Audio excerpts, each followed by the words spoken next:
किसी ने क्या खूब कहा है, सफलता को किसी स्पष्टीकरण की आवश्यकता नहीं होती और असफलता के लिए कोई बहाना नहीं होता है। बिल्कुल सही है ना?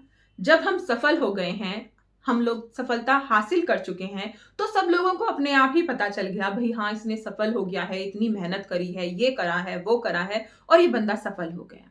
और वहीं पर अगर हम असफल हो जाएँ, तो हम फिर बहाने बनाते रहें, चाहे कितने भी, भई ये ऐसा हो गया था, वैसा हो गया था, ऐसे लोगों ने कर दिया था या मेरे साथ किसी ने धोखा कर दिया था, परिवार वालों का साथ नहीं था, तो लोगों को लगता है अरे जाने दो, तो ये बहाने बनाएगा ही, है ना? तो इसीलिए मुझे ऐसा लगता है कि अगर आप असफल हो रहे हैं, तो इसके लिए बहाने मत चुनिए। उसके लिए कोई रीज़न आप तलाशिए कि क्या ऐसा कारण है जिसकी वजह से हम असफल हो रहे हैं। मैं असफल हो रहा हूँ।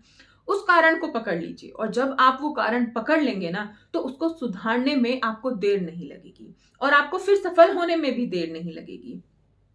बहुत सारे ऐसे उदाहरण हमारे आसपास भरे पड़े हैं जो लोग असफल हुए, हजारों बार असफल हुए, लेकिन फिर भी उन्होंने हार नहीं मानी। हर बार उन्होंने वो कारण पकड़ा जिसकी वजह से वो असफल रहे और उसे सुधार कर फिर आगे बढ़े।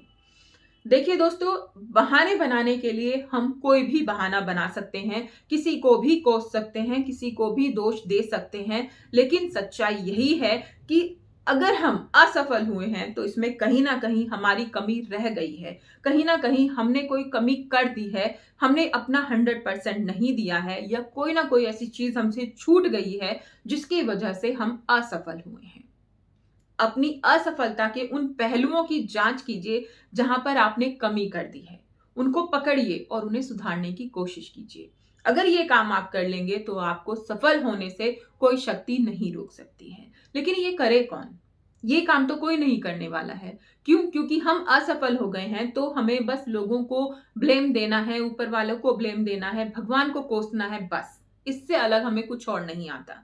लेकिन ये सारे काम हम छोड़कर सिर्फ अपनी कमियां ढूंढें कि हमने कौन सी गलती कर दी है जिसे हमें सुधारना है और आगे बढ़ना है। और असफलता हासिल होने पर जब हम असफल हो जाते हैं तो हम बहुत ज्यादा निराश हो जाते हैं। जैसे कोई बच्चा है, वो एग्जाम में फेल हो गया है तो वो घर से बाहर नहीं निकलेगा। वो कहेगा मैंने तो इतना वो किया लेकिन अब मैं बाहर नहीं निकलूंगा, किसी को मुंह दिखाने लायक नहीं रहा। मतलब हजारों तरीके की चीजें बच्चे अपने दिमाग में लाते हैं, बड़े भी लाते हैं। तो मैं ये कहूंगी कि अगर आप असफल हो गए हैं तो बिल्कुल भी निराश मत होइए। दुगने जोश के साथ आगे बढ़िए। क्या हो गया अगर एक बार फेल हो गए, असफल हो गया तो? हमें दोबारा उठना है और मेहनत करनी है और आगे बढ़ना है।